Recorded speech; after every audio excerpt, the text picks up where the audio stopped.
watermelon. Yeah. Well, number 2. Number 2. Pinya. Oh, Patikim ng pinya. In Masarap. English, can I taste your piña? In English, pineapple.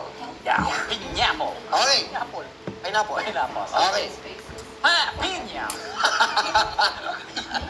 Bukod sa matamis at makatas ang prutas na ito, ang pinya ay mayroong bromelain Ayun. na isang uri ng enzyme na tumutulong para ma-break ang protein na mapabuti ang digestion. Tayo lang. Diyan muna tayo. I-breakdown yun ng katawan.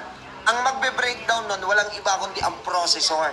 Sino ang processor? Liver. So, kailangan natin ng katuwang ni liver to break down the protein. Kasi pag napagod si liver, hindi siya makapag-process. Naintindihan nyo? Kaya nga maraming may sakit ngayon, fatty liver. Kasi napapagod siya, nababalutan ng taba because of the protein na hindi masyadong nabe-breakdown. Good news, si pinya, mataas ang content ng bromelain na isang uri ng enzyme na makakatuwang ni liver to break down the protein from the food that we eat. Naintindihan?